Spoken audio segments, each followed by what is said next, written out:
Baik, Banyak Pak hikmah Saifuddin, ya. Pak Saifuddin, mungkin bisa Ya. disampaikan seperti apa yang menjadi urgensi dari A untuk melaporkan ibunya. Lalu apakah sebelumnya sudah ada tindakan-tindakan selain hukum? Belum. Oke, kabarnya Sehingga untuk mediasi ditolak oleh sang ibu itu apakah betul, Pak Saifuddin? ya, mediasi sebenarnya untuk saya tangani perkara ini, saya belum tahu adanya mediasi. Kalau di Polres ada mediasi, ya. Tapi sebelum ada aduan, itu saya kurang tahu. Tapi saya yakin belum ada mediasi di situ. Belum ada. Baik. Sehingga akhirnya ya, Pak Saifuddin, Mas Gila. Sebentar Bang Hendri. Ya. Sebentar Bang Hendri. Gimana sekarang ini? Ya, sekarang kan saya keberatan begini, ya kan? Apapun juga bentuknya, dalam pertikaian antara anak dan orang tua harus diselesaikan dengan cara mediasi. Mediasi dulu. Utamakan mediasi dulu. Ini anak dan orang tua. Nah, kalau kita bicara dalam kasus yang sekarang ini ada, itu bisa damai berpelukan dan nangis-nangis karena kan ada unsur tekanan politik di atas. Ibu ini sudah masuk penjara, Bos. Oke, baik Bang Hendri, kita dengarkan dulu dari tekanan politik, ya kan? Akhirnya bisa ditangguhkan. Ya mau tidak mau, suka tidak suka harus berdamai. Makanya peluk-pelukan. Kalau nggak ada unsur tekanan politik, sampai dimungkin ya, patut diduga, sampai hari itu ibu bisa di dalam penjara. Baik, kita dengarkan dulu keterangan dari Pak Saifuddin. Seperti apa Pak Saifuddin kemudian? Mungkin bisa dijelaskan runtut perkaranya seperti apa, kemudian siapa yang betul-betul. Ya, jadi jangan kita ambil satu perkara awal dulu sama akhir, selesai tidak bisa. Ya, Bang Hendri, kita dengarkan dulu dari Pak Saifuddin, Bang Hendri. Penyelesaian mediasi ini harus jelas. Ibu sudah masuk penjara, Bos. Saya tidak setuju masalah ini. Untuk ada unsur politik punya power bisa menyelesaikan. Kalau nggak bisa. Bang Hendri, ada waktunya sendiri, Bang Hendri. Ada waktunya sendiri, Bang Hendri. Kita beri kesempatan untuk Pak Saifuddin. Tadi kronologinya seperti apa nih Pak Saifuddin? Kenapa kemudian Agesti itu menghubungi Pak Saifuddin untuk menangani perkara ini? Ya. Apa yang terjadi kepada Agesti? Silakan ya. Agesti menghubungi saya karena dia mengakui bahwa dia itu tidak tahu mengenai persoalan hukum. Gitu. Sehingga ketemu saya sampaikan, hati-hati dengan hukum.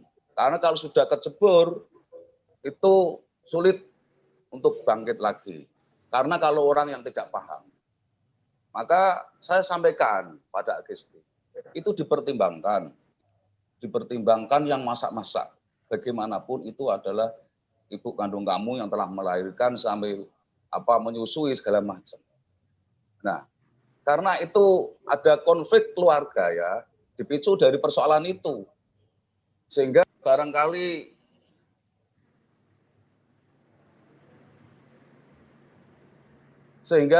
barangkali Agesti itu akhirnya dengan emosional ya, dengan emosional dia itu akhirnya harus melaporkan atau mengadukan perkara ini di Polres.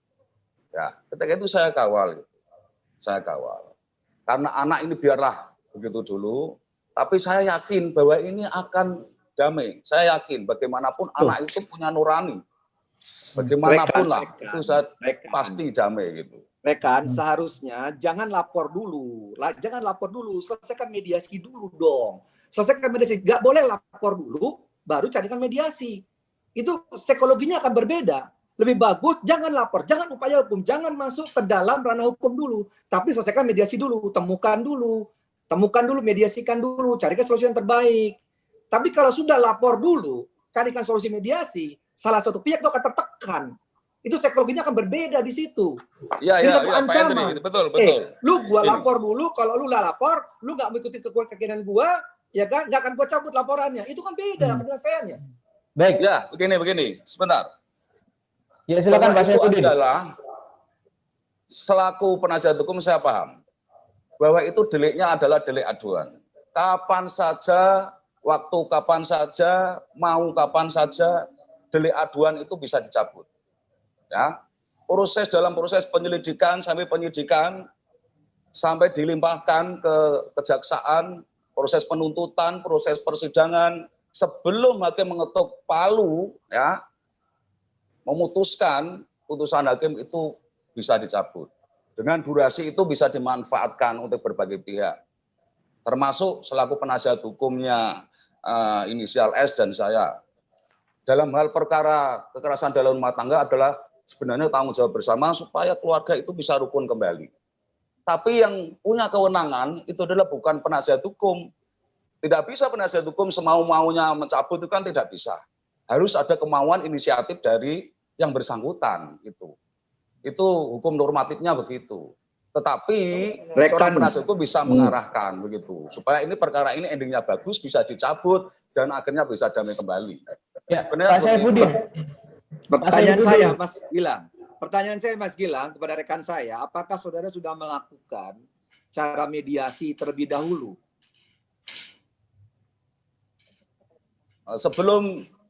Sebelum diajukan belum. Laporan ke polisi. Ya, belum. Nah, itu yang kita garis bawah. Itu yang kita garis bawah. Karena biar bagaimanapun juga kita harus melakukan dulu proses mediasi. Nah, ini belum dilakukan, sudah melakukan pelaporan. Dengan niat apa melakukan pelaporan dulu walaupun ini adalah delik aduan. Tapi tetap saja psikologinya akan berbeda. Harusnya selesaikan mediasi dulu, mediasi deadlock, ya kan, tidak ada solusi, baru ada upaya hukum. Tidak boleh sekarang ini belum ada upaya mediasi langsung melakukan proses pelaporan, baru melakukan nanti mediasi. Kan beda. Kalau kita bicara kalau dalam permainan bola 1-0 atau 2-0 dulu baru kita mediasi. Ini bisa 0-0 dong. Mediasi dulu. Ya, kami mendapatkan informasi, Henry. Ya, Bang Henry, kami mendapatkan informasi bahwasanya sebelum ada proses hukum itu ada mediasi, akan tetapi kedua pihak belum sepakat waktu itu. Kemudian belum sepakat. Seperti itu ya, Bang. Rekan saya tadi mengatakan. Saifuddin. Rekan saya mengatakan belum dilakukan mediasi, Mas Gilang. Kalau dengan saya sendiri itu belum, saya maknai belum. Kalau sudah di luar sana antara keluarganya, saya kurang tahu itu. Tapi dengan saya pribadi belum. Nah, seharusnya sama rekan dilakukan dulu mediasi. Non litigasi mediasi itu cara penyelesaian paling ampuh, paling jitu. Tidak memakan waktu yang lama, memakan biaya yang banyak. Apalagi prinsip dasarnya adalah anak dan orang tua. Anak ini mau melakukan orang tua, mau bagaimanapun juga seluruh dunia akan dibully itu.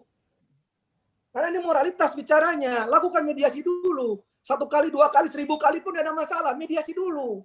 Ya kan, jangan langsung lapor dulu. Kalau udah lapor dulu, mau mediasi, mau main bola, mau ambil bola dulu, mau gol. Gini Pak Hendri, mohon maaf Pak Hendri. Maaf Pak Hendri. Karena perkara pidana itu biasanya diawali dengan emosi dulu, Pak Hendri. Ya, masalahnya di situ. Sehingga muncul emosi, barangkali ukuran emosi itu kan berbeda. Nah, emosi dulu. Sehingga akhirnya terus berapi-api harus begini. Dimulai dari masalah emosional dulu. Coba aku metakon, Bos, sebenarnya apa sih dilakukan ibunya karo anaknya sehingga dia emosi kayak gitu? Lah, tadi sudah saya sampaikan, Bos. Ya, Pak Ke. Ya, itu. Dikebui. Ya, enggak gitu, toh. Ya, Pak Ke. Dijambak, dicakar, ditendang. Bahkan yang, ya itulah. Nah, kalau namanya dijambak, sepele lah, sederhana lah. Mungkin kan nanti ada misalnya gini, ternyata pada saat itu dalam kronologis, ternyata pada saat itu memang orang tua itu kesal, yaitu pertama dia mau mukul, karena ibunya mau mukul, anak ini melawan, akhirnya pukul-pukulan. Nah itu kan ada pembelaan diri. Nanti kalau cuma dijambak gitu aja, boyo wes lah. Sing dijambak ciliane dijambak, aku di sini ciliane dijewer-jewer, dikampungin. Oke. Bang Henry. Apa terlalu bersemangat gini ya? Iya, Pak Hendri. Saya suka itu dengan stylenya Pak Hendri itu. Pak Hendri. Ben rame, Bos. Siap. Terima kasih, Pak. Pak Hendri, kita lanjut Pak Hendri. Ini kan sering kali terulang gitu kan. Kemudian ternyata pelaporan anak terhadap orang tua terhadap anak ini di dalam hukum ini diperbolehkan gitu kan. Nah, benarkah kemudian moralitas tidak ada dan tidak berlaku di dalam hukum, Pak Hendri? Loh, tadi sudah saya jelaskan, Bos, sekali lagi, siapapun juga mendapatkan pelindungan hukum, baik anak ataupun orang tua, ya kan, suami dan istri. Setiap orang dilindungi oleh hukum, nggak boleh semena-mena, ya kan. Kalau nggak ada undang-undang KDRT ini, nanti ada suami pukulin istri, istri pukulin suami, anak pukulin orang tua, nggak boleh. karena negara kita adalah negara hukum. Panglima tertinggi kita adalah hukum. Maka setiap orang harus patuh pada hukum. Maka setiap orang dilindungi oleh hukum. Nah, pertanyaannya sekarang, bicara moralitas, apakah moralitas itu tidak dalam hukum? Ada. Kenapa sekarang? Oke lah, terhadap sekarang si anak itu dianiaya dengan kasus ini. Dia aniaya oleh ibunya. Boleh nggak secara hukum? Nggak boleh. Karena biar bagaimanapun juga ada undang-undangnya. Ada undang-undang KDRT-nya. Anak dipukulin. Nah, akhirnya anak berlindung di balik hukum. Dia membuat laporan. Apakah boleh? Boleh. Moralitasnya di mana? Ini anak kepada orang tua atau kebalikannya. Ada. Nanti moralitasnya akan masuk dalam pertimbangan hakim pada saat memutuskan. Nanti kan pada saat persidangan dibuktikan dong. Dibuktinya mana? Ya kan, faktanya apa? Saksinya apa? Ya kan, itu dibuktikan. Nah, selanjutnya nanti hakim pun juga punya pertimbangan tersendiri. Apa pertimbangan itu? Adalah pertimbangan moralitasnya ini. Ini akan dipertimbangkan sekali. Nah, jadi kalau kita bicara moralitas, ada di dalam hukum. Itu penjelasan saya. Oke, terima kasih. Oke. Mbak Hendri. Jadi Baik. boleh aja, nggak boleh lah. Siap Bang. Ya. Kita ke Pak Abdul Hakim. Namanya tetap aja ada perbuatan. Ya. Terima kasih sudah nonton. Jangan lupa like, subscribe, dan share ya.